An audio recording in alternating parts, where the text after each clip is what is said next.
Welcome to the show. That is Stephen Lassan, and I am Braden Gall. You can get to me on twitter.com at Braden Gall. You can get to me, Stephen Lassan, at Athlon Stephen on Twitter. Also, all CFB 365 on YouTube. Stephen L. CFB, Facebook and Instagram. Come over and give me a follow if you don't mind.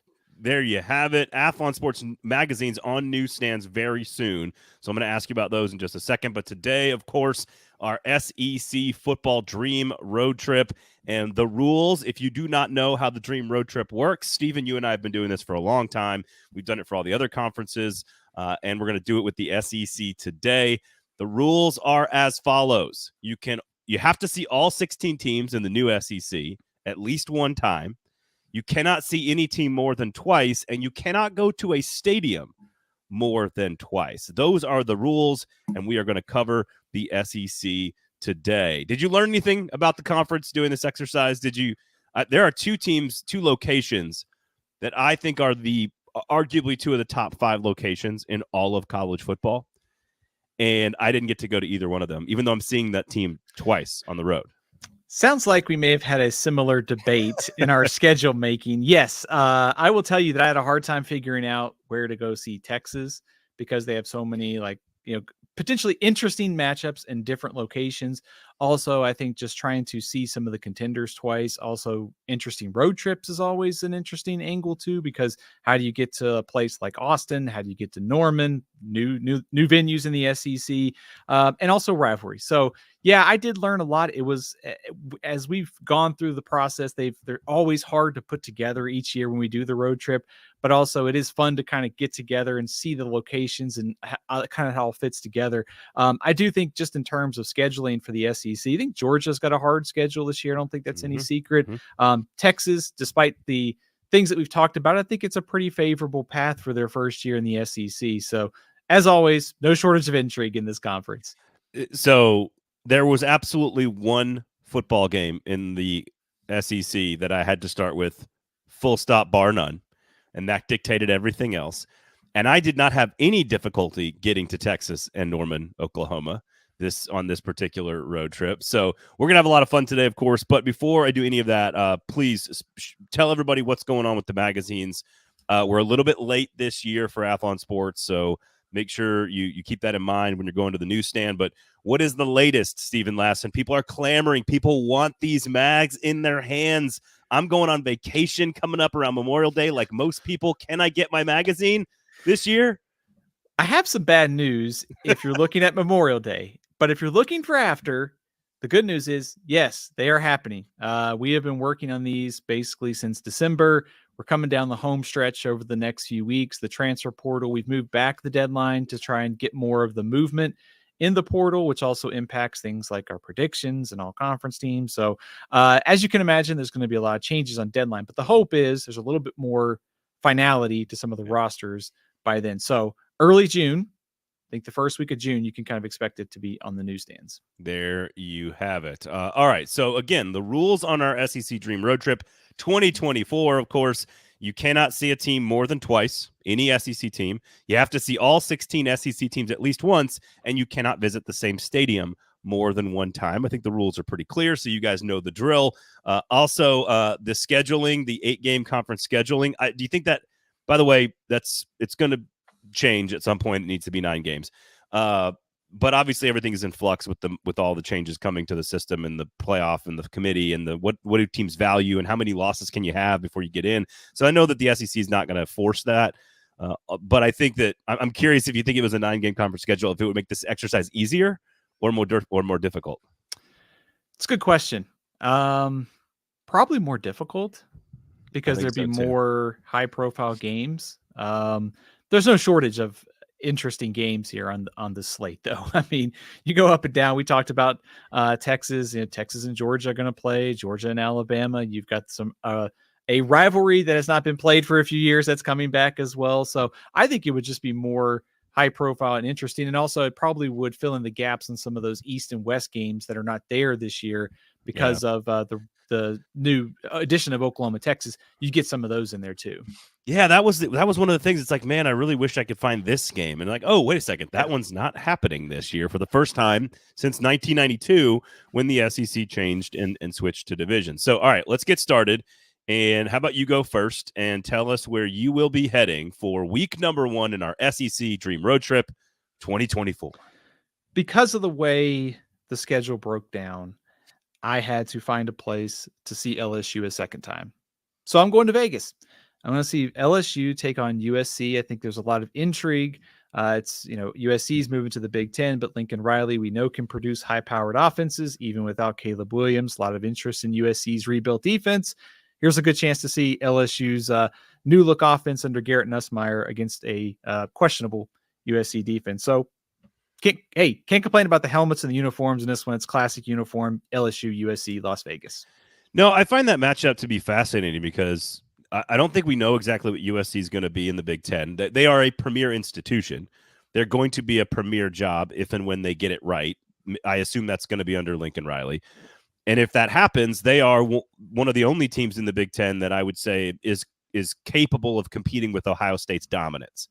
If you want to put Michigan and Penn State and Oregon and Washington into that conversation, maybe Nebraska, if they get things figured out right, USC is that level. LSU, we know, three different coaches, three different national champions. We know LSU is a premier institution that can compete for national championships when things are right with them as well. Brian Kelly is a far better coach than the last two guys that were in Baton Rouge. So ultimately, what's fascinating about this game is you have these two teams that are normally, when at their best, national championship caliber, but heading into this season, a little bit of unsure. We're not real positive. Uncertainty with both these programs, and so I think USC was a team that preseason extraordinary, aspirations last year. LSU same deal, and this year I think the expectations will be a little bit lower, and so I think this first game is just loaded with intrigue. It's kind of a game where show me if you're both teams. Like, show me if you're USC, you're going to play better defense this year. Yep. If you're LSU, show me you're also going to play better defense, but also Garrett Nussmeier has looked very good in limited time. There's going to be a lot of change around him at receiver too, but we don't typically learn a lot about teams in the opener because of the opponents. And you look down the SEC schedule, Temple's going to play Oklahoma, Western Kentucky's going to play Alabama. There's some other intriguing games in week 1, but we'll learn a lot about LSU and USC in week 1. Yeah, and honestly, I think if LSU is just like 75% as good on offense, but like twice as good on defense, then they're a team that could compete for a playoff spot. So we'll find out very quickly about the offense because USC so far under Lincoln Riley has not stopped anybody. All right, I'm going to change my hat around. So if you're watching on the YouTube channel, this is where I'm going in week number 1. Okay, are you watching? This is where we're going because I had to get Vanderbilt onto the list. And I didn't really love the idea of Vanderbilt playing a home game or a road game with an SEC team. And I thought, you know what? What's better than an opening weekend non-conference game with future SEC foe Virginia Tech coming to town? Virginia Tech's a cool team. They're an interesting team this year. Vanderbilt in my home city of Nashville. I got my Nashville SC hat on there so you could see that. It felt like there's a lot of great games in week 1. There's a lot of other opportunities to catch Vanderbilt, but I didn't really actually think any of them that were more interesting than this one. And it allowed me then to see a lot more other, Vanderbilt, great games throughout the course of the schedule. Yeah.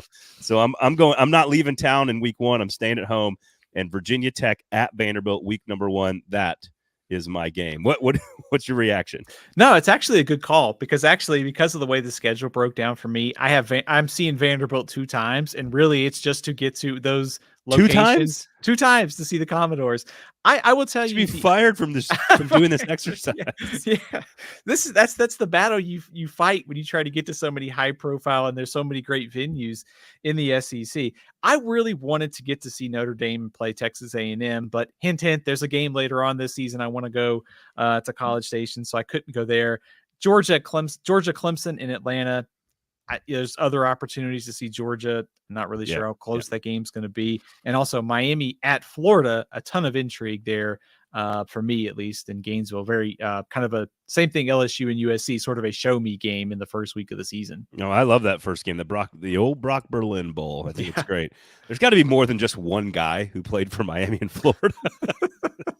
I just always go right to Brock Berlin. I don't know why. Okay.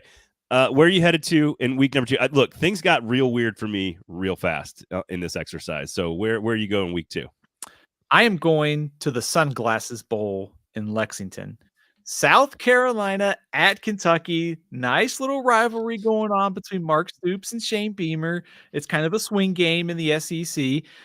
On the theme of show me, prove it, it's 2 quarterbacks that I have a lot of interest in this season in Lenore Sellers at South Carolina and Brock Vandegrift at Kentucky. 2 guys with a lot to prove, a lot of uncertainty. Week 2 is a good chance to find out about both of them, so I'm going to Lexington. So Texas, in its second game ever as an SEC college football team, goes on the road to play the defending national champion Michigan Wolverines, and you and I are going to Lexington to watch Shane Beamer and Mark Stoops throw verbal and visual barbs at each other with sunglasses, TikToks, and God knows what else. It's actually a really important game for both coaches, I think, this year. South Carolina, look, Mark Stoops is far more stable at Kentucky than Shane Beamer is at South Carolina.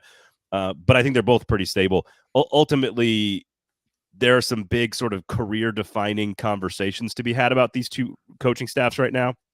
And I think we're going to learn a lot more about them this year. And I think early with some of the hype that's going to happen with all the little, with the rivalry, I think it's great for college football, great for the SEC that coaches have rivalries like this. And I think it's so funny that Shane Beamer and Mark Stoops, like 2 guys that come from like football royalty families. Yeah.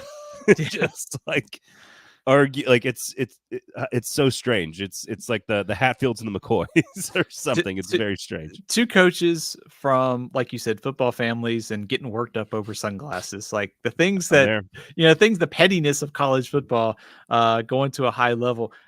This also kind of gets at the, you mentioned Texas and Michigan. Texas just has, even though the schedule's pretty favorable, they have a few high profile games that you just can't miss out on the schedule, I think. Yep. And that's kind of why I didn't go to Michigan, but also the game in Charlotte, Tennessee versus NC State, I think kind Huge of a table setter for both. We'll learn a lot about Nico for Tennessee, NC State, of course, as Grayson McCall. I wouldn't go to this game for purposes of Alabama, but I do think South Florida under Alex Golish was much improved last season, going to Tuscaloosa in week 2.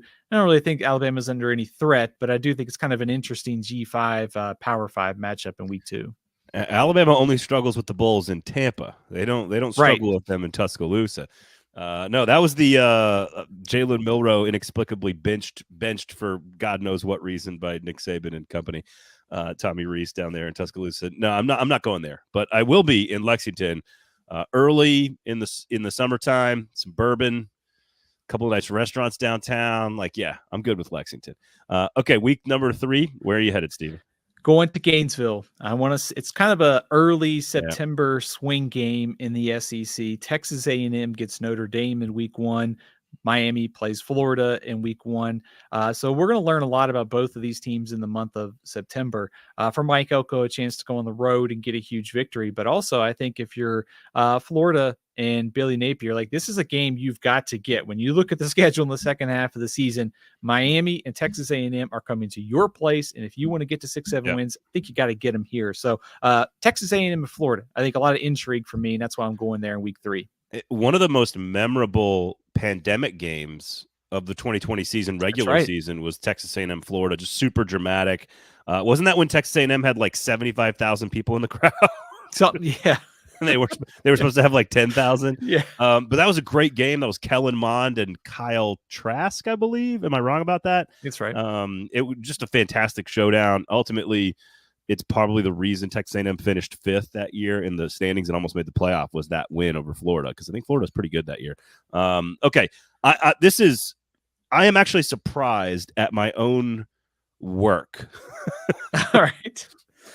Because I'm surprised I ended up with this as an option, and it's because I made a bunch of other decisions later about LSU and Alabama. I decided not to go to that game. And when I didn't go to that game, I thought very long and hard about it. I had it in there. I decided not to go. I thought I got to find a place to see Bama a second time. I'm not going to go to Bama, Tennessee, because that's the same weekend as another huge game. I'm not going to Bama, Iron Bowl, Auburn, because there's another game that's more important that weekend. and I've already got another Bama game you'll see in just a second at home. Well, where am I going to go? Well, how about something we've never seen before? Right. Alabama and Wisconsin in a non-conference game.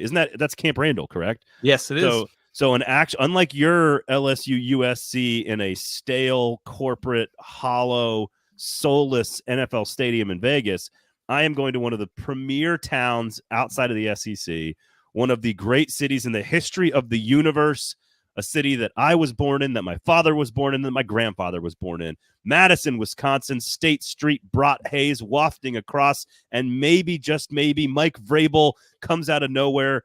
Or is he not there anymore? I don't know where he is anymore, this Mike Vrabel guy. All I know is Luke Fickell's defense has to take a major step forward this year, and it's a really interesting test for Kalen DeBoer and whatever that offense is going to look like, to go on the road year 2 with Luke Fickell. I think the defense is going to be better. Wisconsin's always a little bit better than you think on defense. And I trust Fickell to have them playing fairly well in week number 3. I think Bama's probably a heavy favorite, and I think Bama probably wins the game, but I find it to be an extremely interesting, true, north of the border, north of the Mason-Dixon line, actual true road game against a quality Big Ten opponent. I just think it's really interesting and exciting. And as someone born in Madison, I'll take my dad and my brother and we'll go have a good time. So, yeah, anytime I think you could get an SEC team going on the road to play a Big Ten opponent, especially in a high profile setting like this, like, sign me up. That was on my short list for this week. I mentioned Texas A&M and Florida, but there are some other intriguing games. If you wanted to get to Norman, see them play Tulane this week is not a bad call. Stop it. There's so many good places to see Oklahoma this year. So many good games. Huge. There games. are, but this week, was you had like Ole Miss at Wake Forest was, if you wanted to see Ole Miss 2 times, like you had to kind of fit some of these in. But for me, it was A&M at Florida, Alabama at Wisconsin were the only 2. I also think for, you mentioned Wisconsin. I'm curious to see what the offense looks like. Tyler Van Dyke, is it Braden Locke at quarterback? And then of course, just this game for Alabama, would you look at the early schedule, like this is their big warm-up, because what they get coming in week 5 is pretty dang important for their playoff national title hopes. Yeah, that huge showdown with Vanderbilt on October 5th on the road here in Nashville for Alabama. True road warrior. No, I mean, honestly, they're going to have at least 2 corners probably drafted in the first. I think Kool-Aid McKinstry goes in the first round, so I think you're going to have Terrion Arnold and Kool-Aid McKinstry both drafted. So a totally reworked secondary against an air raid offense. I think it's all the things you want if you're Kalen DeBoer in a challenge that you probably should win, but is not going to be easy. And so I could see them like escaping with like a late touchdown to cover a spread or something, but like have to work really hard for it. And I think that's actually going to benefit Alabama in a big way. So Alabama at Wisconsin. Any trip to go back to my hometown and party in Madison, though, give me a break. I get to see all these SEC schools, and I'm going to Madtown. Hell yeah, man. Sign me up. All right, week number 4. Tell me where you're going before I tell you that you're wrong. Well, you did say it was a fireable offense to see Vanderbilt twice. So let's start with 1, because I could make you through the rest of the podcast almost and get to Vanderbilt later. But week 4, I wanted to get to Missouri. So I'm going to go see Vanderbilt at Missouri. It was hard to fit Missouri in because they don't have a lot of high profile opponents this year. At Alabama is their best game. Alabama also hosts Georgia. Hint, hint. So it was hard to see Missouri and try to find a spot. So I had to go to Missouri, check out the Tigers. So I'm going to go see the Commodores, play the Tigers in week 4. So I will say this. Missouri is like the only team in the top, I'm doing the math here, like 9 or 10 in the conference that I don't see twice. It's the only one. But my game is way better than Vanderbilt, Missouri. and I'm going later. I think this is a no. There's not a lot I can add to Vanderbilt at Missouri. Missouri is going to be like a 35-point favorite. Yeah. Although having just visited Columbia last summer, I do find that to be a fun place to go hang out. Really good biscuits there at the Ozark. I think it's the Ozark Biscuit Kitchen. No free shouts. Anyway, this is no brainer to me. And it wasn't like number 1 first game that I picked. That's another one. It wasn't even my second and third, but it was probably my 4th. It was probably number 4 on the list, and that is. And I'm all about the storylines. I already got storylines with Shane Beamer and Mark Stoops. This is Josh Heupel returning to Oklahoma in Oklahoma's first conference game in the SEC with its former national championship head coach / quarterback coming back to town. Two teams that are probably preseason top 15. Both teams think they can make the playoff and get to 9 or 10 wins. Both teams are breaking in brand new 5-star elite freshman or redshirt freshman quarterbacks. Just everything you could possibly want in a football game. I was at the Baker Mayfield game in Neyland Stadium a couple of years ago. I want to say it was 2017, one of the best football games I've ever seen. They played in Norman either the year before or the year after. These two teams have played really good games, and now Josh Heupel's a part of it with Nico and Jackson Arnold, and first ever SEC game. Like, this was a no-brainer, one of my top 4 games of the year. Tennessee at Oklahoma. Come on, Lassan, what are you doing? It's a far better pick than Vanderbilt at Missouri. I had Oklahoma penciled in for 2 other games based upon road trips and trying to get to Domino's. So I couldn't go with you to Norman, but I agree with you on all the storylines. Josh Heupel going back to Oklahoma. You've got 2 standout breakout quarterback potentially there with Nico and Jackson Arnold. Also the SEC opener for Oklahoma. And it's a good test for Oklahoma's rebuild offensive line with James Pierce coming off the edge for Tennessee. So early in the season, we'll learn a lot about Tennessee. They play NC State, of course, and they get Oklahoma here. So by far, you win this round, Braden. That one's way better than Vanderbilt, Missouri. So. Well, you beat me week 1, but then I think we obviously we're tied week 2. But I got you. I think I got you beat the next 2. Although Texas A&M Florida is really good.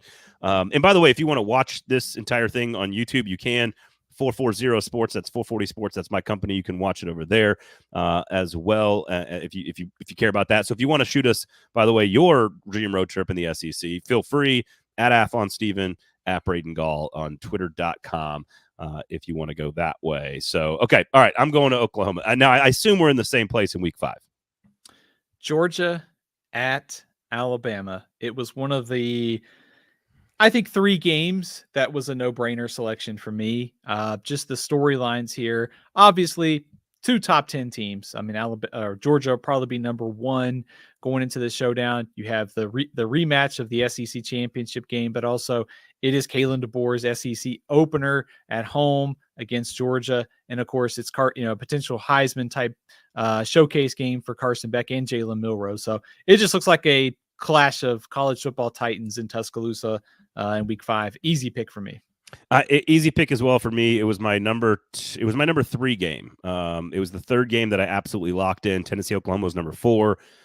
And once you sort of lock in Georgia Bama, that really does affect how you choose to see Georgia later or Alabama later, because as you'll see, there's a pretty big one coming up. I will say this is a strange emotion I'm having right now. I know it's mid-April here, but maybe talk me through this.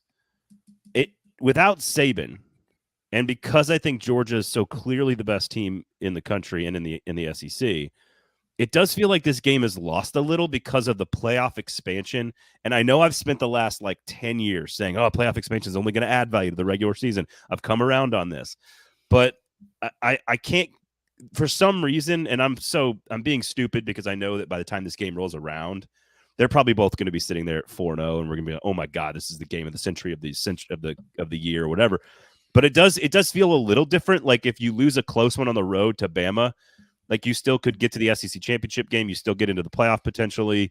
Sure, it means a lot for seeding or whatever, but it does feel like there's a little bit of shine that's taken off this game. I think a lot of it is because of Saban. Like if this was Saban versus Smart, it would be number 1 on the list. I agree with you. The playoff is going to change how I think we view some of these showdowns. I think it does tweak the importance of them a little bit. And I think at the time when these games happen, I mean, obviously when what comes around in December, it may or may not matter. It could end up mattering a lot. I think we have to kind of wait and see. But I think just thinking ahead, the SEC championship game now, there's no divisions. And you start thinking there could be a real log jam. If you think Georgia's the best team, Texas, Ole Miss, Missouri with a good schedule, Alabama, Tennessee, Oklahoma, LSU. In that sense, every game is going to matter a lot because small separation in between those two. But I do think without Saban, there's a little bit of appeal lost. But then also part of me is going, we get Jalen Milroe and Carson Beck, and we also get to see Kalen DeBoer at home against Georgia. And if he loses this game, I can't wait for the talk shows Monday in Tuscaloosa because they're going to be epic.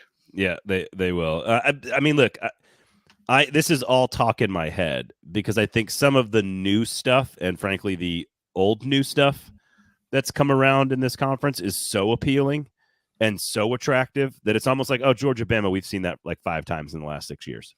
Yeah. Does that make sense? And like now Saban's not there.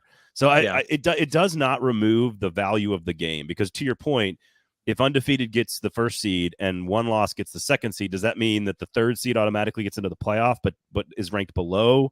Like that's literally what Kirby Smart has talked about in the past. And so Georgia's schedule far more difficult this year than last year. So I don't know. I think it's a really intriguing game. Tons of juice, tons of brand power, tons of star power at quarterback. Huge implications for Kalen DeBoer. I agree. I'm like talking myself out of it for like stupid reasons. I will say Oklahoma at Auburn is one of those new games that doesn't come to mind originally when we think about expansion.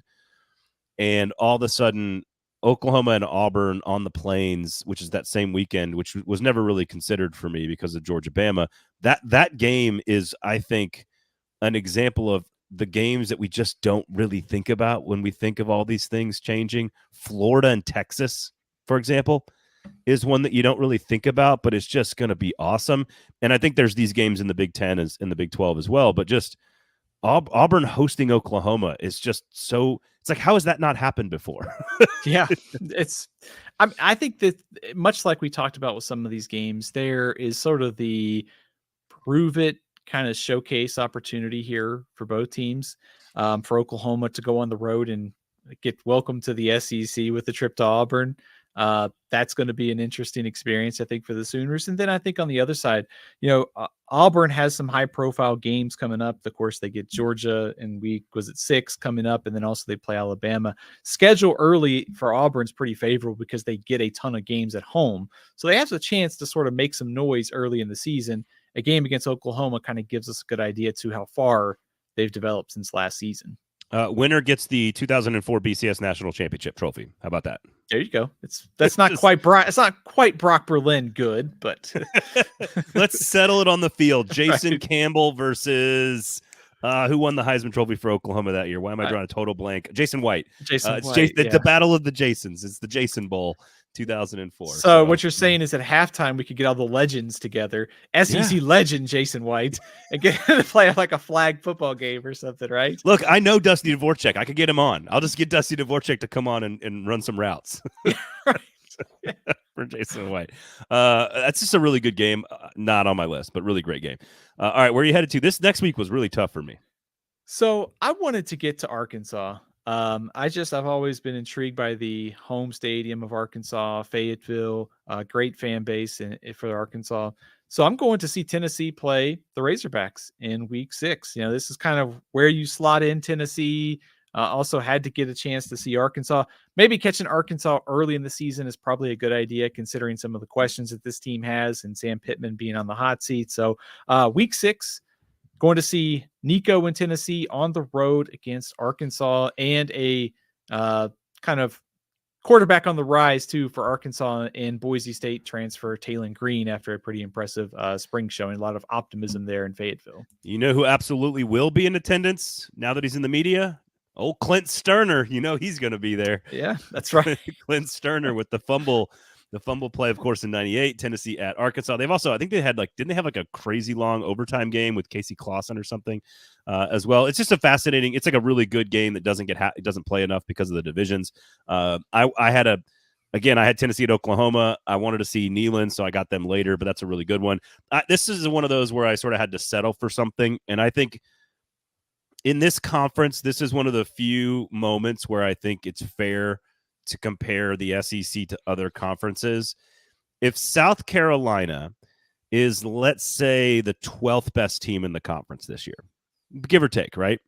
Right. That's probably where they're going to be about in the preseason. Fair. Yeah. That is still, what is it? 78,000 strong, 80,000 strong. Going to be loud and crazy. I don't know how good South Carolina is going to be. I am really interested in Lenora Sellers, and if he keeps the job over Robbie Ashford, I'm fascinated. Can they pull an upset on somebody? They've got an interesting home schedule. They're going to play Texas A&M at home. They play a lot of interesting teams this year. They got Missouri at home. Like that's a team that they could pull an upset with later. But I'm going Ole Miss at South Carolina because I think if I'm going to go to a stadium and the only other option I could go to here was like UCF in Florida. It's like, no, I don't want to do that. So I love the Missouri Texas A&M game. I think that is a fascinating football game. But again, my number one pick eliminated that game. Yes. So I couldn't go there. So I'm going Ole Miss at South Carolina. And again, this is an example of a fourth place team in the conference. Let's hypothetically Ole Miss preseason. But it's preseason top 10 against the South Carolina team that's not considered elite in the SEC by any standards, but is going to have like 75, 80,000 people at the game. And it's going to be a crazy environment. And that's just that does. There's no other conference that their 12th or 13th best team has an environment like South Carolina does. Yeah, especially if it is a night game at Williams-Brice, because things will be crazy there. I think if you're Lane Kiffin, this game has trap written all over it, because in week 7, you're going to play at LSU. So I think South Carolina this year, you mentioned it earlier, kind of an important season for Shane Beamer. I don't think he's on the hot seat by any means, but they finished 5-7 last year. They've brought in a ton of transfers. They have a breakout quarterback potentially. Kind of need to kind of show that they can get back to 6-7 wins and just kind of build back some of that momentum. Well, if you beat Ole Miss in week 6, that's a good place to start in getting back to bowl eligibility this season. Yep. And you mentioned it. I'm going to LSU the next week. Ole Miss at LSU. So unfortunately, the 2 times I used Ole Miss, at South Carolina, at LSU, there's a lot of other great games I wanted to see. Ole Miss at Florida. They got a really tough road schedule. Again, Oklahoma at Ole Miss later, something I really wanted to see, but I had to make a sacrifice. I really wanted to see if you're not going to go to Bama LSU at home in Baton Rouge, I think the best LSU game is possibly the Magnolia Bowl here. I think it's possibly Ole Miss in Baton Rouge, and I wanted to see Ole Miss twice. I wanted to go to Baton. This was a really high level game. There's so many good games this weekend with Florida, Tennessee, Texas, Oklahoma. But I wanted to see Ole Miss and LSU. I wanted LSU's home game. I'm not going to go a whole year without going to Baton Rouge. So give me the Rebels at the Tigers in week 7. That's where I am headed as well. Right. So I hope you saved some room in the RV for me to camp out and check out Ole Miss at LSU. Last year's game was tremendous. I mean, just both teams, the high scoring, the quarterback play, lack of defense. Both teams, I think, trying to get better on defense this year. It's one of those opportunities when you think about Ole Miss. They go on the road to South Carolina, and then they go to this game at LSU. It's kind of a critical 2-game stretch, because some of those high-profile matchups, they still have to play Georgia later this season. You mentioned the game against Oklahoma. But I think with a team that has so many new faces and you're trying to get everybody molded together quickly, you have some tests right out of the gate. And I think one thing you worry about with a team like all those new faces, if it doesn't come together fast, all of a sudden you could lose at South Carolina, at LSU, and all of a sudden you kind of have to be perfect the rest of the way to get to the playoffs. So I think a critical opportunities there for Lane Kiffin. Ole Miss will host Oklahoma, go to Arkansas, will host Georgia, then they get a break and they go to Florida and then the Egg Bowl. It could unravel quickly for Ole Miss, a team that is going all in this season to win. They also might be good enough to win a lot of those games. Yeah. So they are one of the most interesting teams in all of college football this year. So I guess, all right, good. We're together. I assume we're together in week 8 as well. I'm going to Georgia at Texas. It wasn't a must for me to get to this game because it could be the first of 3 times they play this season. Could play in the SEC championship game. They could meet in the college football playoff. Putting all that aside, it's a matchup of top 5 teams this season. Georgia going on the road to a new venue in Austin, a chance for Texas to kind of make a statement in year 1 of the SEC. Quinn Ewers, Carson Beck, I could keep going on and on. Easy pick for me, Georgia at Texas. Look, this is maybe the 2 best teams in the conference. It might be the 2 best coaches in the conference. It might be the 2 best rosters in the conference. It might be the 2 best quarterbacks in the conference. I know this is all sacrilege because there's a lot of other great coaches, players, and teams, but I think there's a chance this is it. Also, I think the new factor was here for me. It's like Texas hosting Georgia. Also, if we're going to joke about Brock Berlin and we're going to joke about 2004 BCS National Championships. We have to vote, or we have to joke about I've been working on the railroad, which is the fight song for both teams. I was going to go with the A.D. Mitchell Bowl. That's also a factor. There's a few other players that have transferred, but no, it's both their fight songs are basically the same thing. So it'll be fascinating if you're sitting in the crowd as a neutral observer or in the press box and you're listening to both bands play. We'll see what happens. But no, from a new factor, from a quality factor, from a quarterbacks, coaches, roster talent, the stakes, the gravity, what the future SEC is supposed to look like, it is all about Georgia at Texas. This was number 2 on my list. My first 2 games have Texas in them. You guys can guarantee, you can probably guess which my first game was. I'm sure yours was the same. Georgia Texas was number 2. Georgia Bama was number 3, and those 3 sort of defined and dictated everything else, because you can make a really great case for Bama at Tennessee being a really, really big football game in week number 8. For the first time in a long time, it doesn't feel like a foregone conclusion what that game could be. Auburn at Missouri is fantastic. Remember that great game from either last year or was it 2 years ago where they dove at the goal line? Yeah. Sorry, Missouri fans, to remind you of that. LSU at Arkansas, great rivalry there. Kentucky at Florida's gotten feistier over the last few years. That is a great weekend of action. Texas A&M at Mississippi State. But Georgia and Texas, it's a no-brainer. Had to go there. So, couple of potentially good teams going on the road there in week 8. LSU at Arkansas could be tricky. Texas A&M at Mississippi State could be tricky. Like you said, Alabama, Tennessee. The last time we saw what happened when the Crimson Tide went up to Neyland, so there's always intrigue with that. That rivalry is probably going to get a lot more, I think, competitive, fair to say, especially if Josh Heupel continues to take Tennessee in the direction that we think. It is funny, like you mentioned Texas and the showdowns there. You know, Georgia was a no-brainer for me, and then the game we'll talk about later on was a no-brainer for me. And you mentioned it, but we barely talked about it, which was Texas and Oklahoma for the first time meeting as SEC members in Dallas in week, was it 7, was almost like I wanted to. Yeah, I wanted to get to it, but I just couldn't get to it because of the other choices. So week 7 and week 8 have some really quality choices if you're an SEC fan. And for those of you who've been listening to me talk about college football, you know I've been to that game. It's like how I learned how to cuss, and so maybe that's part of a factor, is that I've been so like steeped in that game for so long that like I don't feel as the priority. But like again, there were 3 games that dictated everything. It was the season ender that matters the most to everybody. It was Georgia Texas and Georgia Bama, and that was it. And once you use Texas twice, you're done. Can't use them again. So there you go. All right, week number 9. I don't want to call it a filler game, but it was definitely a strategery here for me to pick 2 teams that I could argue are the 2 worst teams not named Vanderbilt in the conference. But that being said, 56,000 strong, loud, Arkansas at Mississippi State. It's a whole lot of maroon. It's a really good atmosphere. If this game was in Arkansas, I might like it a little bit more. Just because I think Fayetteville's a little bit cooler than Starkville, but other than that, it's a totally, for this to be like a throwaway game that I have to put on the schedule because I have to see everybody, is still gonna it probably ends up being a really good football game. So I'm going to the state of Mississippi, but I'm going to the Grove, and I want to see Oklahoma at Ole Miss.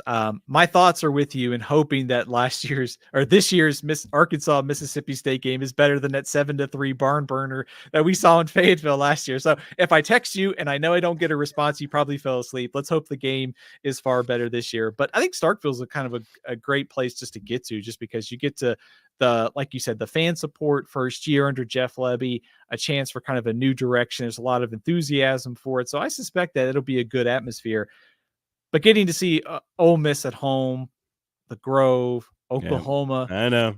Too hard to pass up. That's my pick for week 9. Oh, you're absolutely correct. And the fact that I don't go to Oxford or Athens is borderline a fireable offense. It's just, they're 2 of the top 3 or 4 places in the entire not just conference, but the entire country, and not going to those 2 games. I really did love that game, the Oklahoma Ole Miss game. That game is really, really good. Missouri at Bama is great. LSU at A&M is one of my favorite rivalries in all of college football. But again, cannot go back to College Station if you put that game at the end of the season into your schedule right away.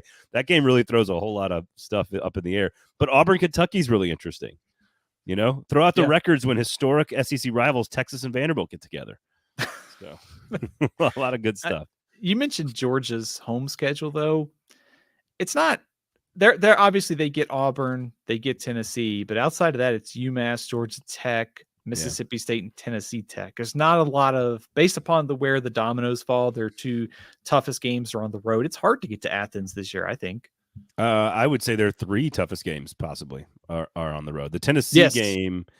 The Tennessee game is maybe the Tennessee game is the 3rd hardest game, but you could argue the Ole Miss game is harder because it's on the road. I would go Ole Miss then Tennessee, I think. So the 3, I mean, Georgia's schedule is significantly different and more difficult than last year. That's for sure. All right, week number 10. Speaking of Tennessee, I am going to Neyland Stadium to watch Kentucky and Tennessee. I just love the contrast of uniforms here. There's a rivalry here.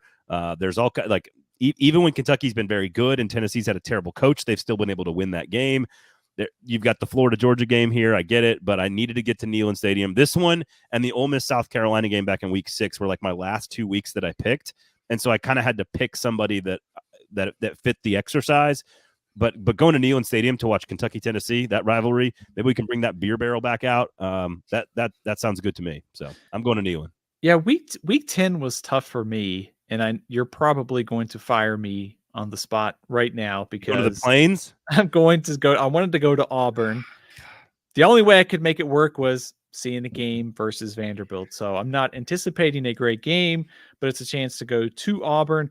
Ole Miss at Arkansas, and this week is also pretty interesting. Arkansas at home could be pretty tough for Ole Miss, especially given the schedule that Ole Miss has on the road. You mentioned Florida and Georgia.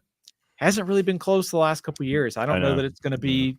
I mean, if for the rivalry is interesting, I just don't know the scoreboard is going to be all that competitive. And you mentioned Ole Miss. The week before they host Oklahoma, the week after they host Georgia. Right. It's like trap game again. Trap game alert for sure right there. So I'm going Kentucky and Tennessee, which is definitely better than Vanderbilt Auburn. So even in my down week, I'm going to a better game. Week 11, and you mentioned like no place to get Missouri. I think this rivalry now has it's not the same. I get it as Texas and Texas A&M. I get it. It's not the same. But they've played more than 90 times. And they used to be Big 12 rivals. Rivals I'm using as a loose term. But Eli Drinkowitz is doing everything in his power to make Oklahoma and Missouri a rivalry again. And now they're going to be in conference again. And now they're playing a game in which Missouri could be the higher-ranked team late in the season at home in November. It gets cold in Columbia, Missouri in November. I just think this has a chance to be a really, really good football game and a very important football game. And I get to rekindle the rivalry from 15 years ago when they left the Big 12. 90-plus times they've played. I'm sorry. I want to see this become a thing again. And so I'm going Oklahoma at Missouri. That is a better pick than me. But I hope you left me your hotel room or something from Knoxville from the previous week. Maybe you left me some supplies. I don't know. I'm going to Neyland. I wanted to get there to see Tennessee play at home once this year. So I'm going to see Mississippi State at Tennessee. Don't anticipate it being a great game, but like I said, this is a trip to go see the home stadium, Knoxville, on game day and check out the Vols play the Bulldogs. Man, this is like there's Alabama LSU. We're not going to that game. Huge game. Probably the biggest. I mean, just huge game. Georgia at Ole Miss could be it's a huge game for both of them. Florida and Texas, monster new game in the SEC. And I'm going Oklahoma, Missouri, and you're going Mississippi State, Tennessee. Man, you better have Bama like at a really big game because you've only seen Bama once, right? You've seen them hosting Georgia. I saved Alabama one more time. Okay, I know where you're going then to see Alabama because it's certainly not Mercer in week number 12. Yes, but I see what you're doing. I see what you're doing with Bama on the road in week 13. We'll get there in a second. But Bama, LSU, Georgia, Ole Miss, Florida, Texas, just a great weekend. Week 11, November 9th, and then you toss in Oklahoma, Missouri, and Mississippi State, Tennessee, South Carolina, Vanderbilt. Always been a crazy, weird game, even as like the undercard there. So week 11's got huge ramifications in the SEC, that's for sure. Week number 12, where are you going?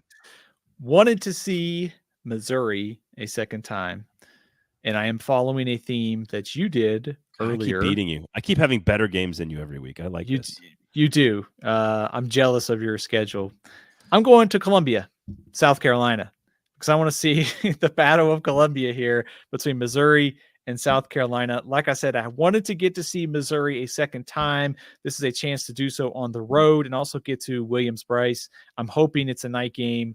to check out that awesome atmosphere in South Carolina. So give me Missouri at South Carolina. That's one of those where if you're a really good team and you want to be a playoff team, you got to, like Ole Miss, South Carolina, you got to go on the road against a hostile environment and beat a team that you're better than. Like even if they're pretty good, like those are the games you have to win. And in this conference, this game is the type of game that makes you argue for the 8-game conference schedule, right? It's like, yeah, true. No. We're like 8-1 Missouri, and we went on the road and got beat by South Carolina, just the way Tennessee and Hendon Hooker did a couple years ago. South Carolina did that to Tennessee. I can't remember what year it was when they were. I think it was Butch Jones' year when they had a chance to be a premier team, and South Carolina went into Neyland and boat raced them. So you have to beat the average teams, but even the average teams in this conference can be pretty good sometimes. So especially with the home environment, with getting your back. I think Florida beats somebody they're not supposed to this year, maybe twice. And I don't know who it is. I don't know if it's A&M early, like you pointed out, hosting Texas A&M. I don't know if it's beating Miami and Texas A&M. They host Ole Miss in week 13, and they host LSU in week 12. I'm going LSU Florida because not only do I love the game and the history, but weird nonsense happens in that game all the time. But I just think Florida's going to upset some folks. I think they're going to be better than people think. And I don't think they're good enough to be like really good or, playoff good or even like 9-win good. But I think they're going to beat some teams they're not supposed to. And I think beating one of LSU or Ole Miss at home in these back-to-back games, don't be surprised if they win one or both of those games. So I got them at home against LSU. I wanted to see the swamp. I wanted to see also, November, it's cold. I want to go where it's warm. I'm going to go to Florida, watch LSU. It's a good pick. I would actually agree with everything you said there about Florida. And I'm not trying to drink the Kool-Aid from the spring game and the optimism around DJ Lagway and what Graham Mertz did. But I do think Florida is better enough to where they could kind of get to 6-6. So, I mean, I think that would be a sign of progress given a very difficult schedule. So I think if you're Billy Napier, the optimism ought to be, hey, you've got all these tough games at home. There's a chance to make some noise early, get off to a fast start, maybe pick off LSU late in the year. That series, LSU and Florida, has always been weird, like you said. So you really can't go wrong going to the swamp and seeing the LSU Florida. So I like the call. I mean, if you go schedule game with Florida and they beat Miami and A&M early, which is when you want to play both Miami and A&M, right? Let's say they beat both of them. The other game, they got Samford in week 2. They win that game, let's say. So 3-0, which I'm not saying is easy. Let's say they go 3-0. I believe they're at Mississippi State in the Dan Mullen Bowl. So if they can beat Mississippi State, that's a winnable game. Again, nothing easy here for Florida, but winnable. Then you get UCF in week 6 after a bye week, right? Then week 7, you go to Tennessee. I'll give you a loss there. But then you get Kentucky at home. Okay, all right. That's a game you've struggled in, but then you lose to Georgia in week 10. Okay, fine. Then you're at Texas. You lose that one. Okay, fine. You're at you get LSU and Ole Miss at home. If you split those, all of a sudden you've got a really good chance at 8 wins. You lose to Florida State, let's say, in the season finale. I just think 8-4 is more on the table for Florida than people think. I would agree with that. I don't think that they are going to go 10-2 or 9-3, but I think, like you said, their home games afford them an opportunity to pick up a win or two. And also keep in mind, they were 5-7 last year. They were one defensive play away from beating Missouri in Columbia late in the season. And so, Arkansas, right. Like we said, KJ Jefferson Bowl. With UCF coming in on October 5th, I think Florida should be out for revenge, considering how well he played last season. There's no doubt about it, though. It is a very difficult schedule, but there's a lot of opportunities here. And if you're Billy Napier, like we said, if you could beat Kentucky, which they've struggled to do so, like that's a step in the right direction. So I think it's a difficult schedule, but also some opportunities here for Florida to turn things around. Yeah, it's a very, very hard schedule, but much like Oklahoma, very, very hard schedule that I think they can win some games with. So, all right, week 13. This was once I started doing the exercise and I actually started penciling in teams and I started looking where I could see Texas A&M and where I could go visit Auburn, which is one of my favorite places in all of college football. I sort of penciled in Texas A&M at Auburn in week 13 pretty quickly. It wasn't top 4 or 5, but I love Texas A&M at Auburn. I think Auburn's going to be significantly better at this stage of the season. I think A&M is going to be significantly better at this stage of the season. I think these two teams could be surging into the end of the season. Does that mean they're they have 4 or 5 losses, it still might mean they have a lot of losses. But I think both these teams are going to be surging. They've built up some animosity over the course of the last 10 or 12 years. I just think Texas A&M at Auburn on the Plains is fantastic. Give me the Aggies and the Tigers. War damn Eagle. That's a good call. But I think I got you beat this time. I'm going to Norman. I am going to see Alabama at Oklahoma. Just the history for these two programs and the uniforms, the aesthetics. It's going to be an awesome experience to see these two teams playing a conference game in Norman. So that's why I kind of saved Alabama and Oklahoma for a second time here. But I like your call of A&M at Auburn. This has been kind of another weird series. It's like the road teams had some success at times, but also I think looking at A&M schedule, I think there's an opportunity here. When you look at, they have to play Texas, but there's no Georgia, there's no Alabama, there's no Tennessee, there's no Ole Miss. You get Notre Dame, Missouri, LSU at your place. There's an opportunity here for Mike Elko and the Aggies to make some noise if you could survive road trips like Auburn and Mississippi State, which are not going to be easy. No, but also not among the best teams either. Right. Notre Dame, Texas A&M did not get mentioned on the show so far. Like, just want to point out that this is Georgia Clemson did not get mentioned on the show. Right.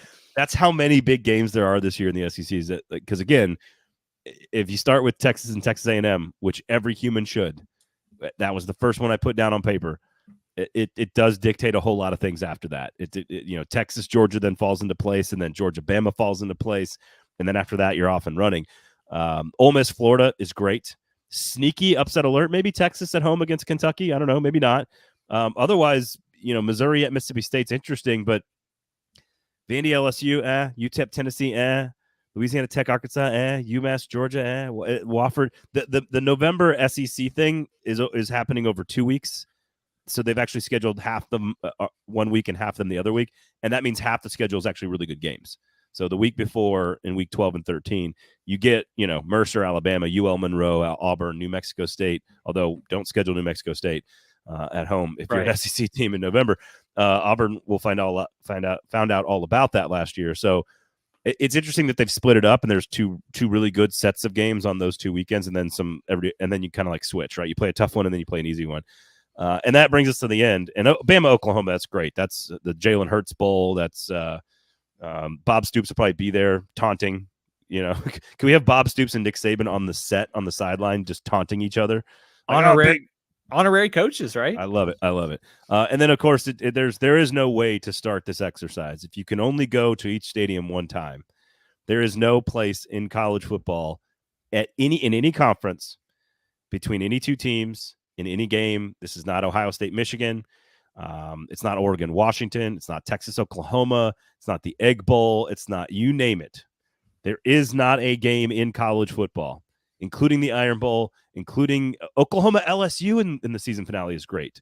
Florida, Florida State, it does not matter. There is one football game that if you want to be at in 2024 that stands above every other game in any conference, and it is Texas at Texas A&M. The vitriol, and I want to be there on Monday, and I want to walk around in it. I want to bathe in it. I want to soak in it. I can't wait. Texas and Texas A&M season finale. Cannot wait. Sign me up. Easy number one pick for me when I started to look at potential locations for A&M and really just the best game. The rivalry renewed after however many years of not being played. Like you said, the animosity that's been built up, we're going to get the animosity and back and forth on the internet all off season, all season, all week leading up to this game. It's going to be awesome. And also, I think putting all the rivalry stuff aside, there's a lot of intrigue here because you've got I think what could be an improved Texas A&M team, a defensive coach like Mike Elko taking on an offensive-minded head coach in Steve Sarkisian. Quinn Ewers against a potentially improved A&M defense. Connor Wigman against a Texas defense that's got some question marks coming into this year. So X's and O's, on-field battles, rivalries, all of it, coaching implications, recruiting. It's got it all. So for me, no doubt about it, this is one of my most anticipated showdowns of the season. Georgia, Texas might be more high profile in terms of rankings, but this game coming back was easy for me. No brainer. All right. Here, I'll end the show this way. I'll end the show with a bold prediction. Because if they're both 0-11, it's still phenomenal. The emotional buildup and pettiness and vitriol that has been built up over the last 15 years of getting to trash talk each other via radio shows and message boards, like it just you explained it. I've explained it. We don't need to explain it. It is truly, if you could tell me I can go to one college football game this year, that's the game I'm going to in any conference. But I think Texas A&M wins, and I think they knock Texas out of something. I don't know if it's out of the SEC championship game. I don't know if it's out of the playoff. I don't know if it's out of like maybe hosting a home game. Like I don't know. I don't know what they're going to do. But I think A&M wins, and I think they knock Texas out of something. If that again, and this is the beauty of the new playoff system, you can knock somebody out of a conference championship game. In this case, that could be their second loss, right? And that knocks them out of a conference championship game. That may knock them out of the top 4 with a bye, which also knocks them out of maybe you get knocked out of the top 8 instead. And so therefore you don't host a playoff game. Like, or if you're 9-2 and you lose a third game, maybe you're knocked out of the playoff altogether. So I think A&M wins that game, and I think they knock Texas out of something. I don't know what it is though. In April, I'm calling it in April. I don't mind your bold prediction. I think when you look at A&M schedule, we talked about the Notre Dame, Missouri, LSU, Texas. Like that could be 4 top 12 opponents, presumably in the preseason. I think they're going to get somebody. It's always dangerous to put stock in A&M because it seems like recently they have let us down when we do it. But I think this is going to be a different A&M team under Mike Elko. They're not going to talk about hypothetical national championships and fake awards. It's going to be about doing the work and actually building a team and a roster that Jimbo Fisher didn't do. Mike Elko is going to do that. So I understand there will be a lot of apprehension about picking A&M to do good things, but I think the schedule, they're not hurting for talent. They have a superstar quarterback, potentially. Potentially. I think, I don't think that's crazy at all to suggest that A&M is going to play spoiler for Texas season. All right, let's do this real fast so that we can recap where we went and see who won. I'm going to Virginia Tech at Vanderbilt week 1. Where are you going? LSU, USC? LSU, okay. USC, Vegas. Okay, objectively, you win. Okay. South Carolina and Kentucky were both there, so it's a tie, right? Right. Okay, fair. Bama at Wisconsin. For me, week 3. Where are you? Texas A&M at Florida. Ooh. I think you win. I mean, Madison to see Alabama play Wisconsin. Yeah, Texas and Florida. Texas A&M and Florida, neither team might be ranked. I could have 2 ranked teams, so I win that one. Okay. Tennessee at Oklahoma is where I'm going in week 4. I don't even need to tell you where I'm going. You win. Vanderbilt, Missouri, is that right? Right. Yes. All right. Week 5, I got Georgia, Bama. You're Georgia, Bama, so we're tied there. Okay. Week 6, I got Ole Miss, South Carolina. I had Tennessee at Arkansas. That's kind of a tie. I think both it's a tie. I think that's a tie. Good job by you, and good job by me. Ole Miss and LSU next week. We're tied, right? Because you're there with me. Yep. Georgia, Texas. We're both there. Okay. All right. Pretty solid. I've got Arkansas, Mississippi State in week 9. I've got Oklahoma at Ole Miss. So all right, that's a win. That's a win for you for sure. Kentucky, Tennessee for me in week 10. Vanderbilt at Auburn for me. That's a loss. I get a W. I get a W on that one. Week 11, Oklahoma at Missouri. Yeah, I've got Mississippi State at Tennessee. You win that one. That's a W. All right, it's 4, 2, and 5 right now. I've got LSU and Florida in week 12. I've got Missouri at South Carolina. All right, I win again. All right, Texas A&M Auburn for me. I've got Alabama, Oklahoma. All right, I'll give you the W there. You win, and then we're both going Texas A&M, Texas in the final week. So that was mostly just to remind everybody of our entire schedules, but also to prove that 5 wins for me, 3 wins for you, and then 6 are the same. Basically, I had a better schedule than yours, is what I just learned. It's like some old 1990s standings for college football, like 4, 5, and 2, and like yes, 5, 5, and 1. So. Yes, we won a national championship with 6 ties. Yes. All right, tell everybody where they can find you, Stephen. You can follow my work at athlonsports.com. Follow me on Twitter at athlonsteven, Stephen L. CFB on Instagram, Facebook, and all CFB 365 on the YouTube. All right. Thank you guys for listening and hanging out. You can get to me at Braden Gall. Please rate, review, and subscribe. We will talk to you guys next week. Much appreciated, everybody.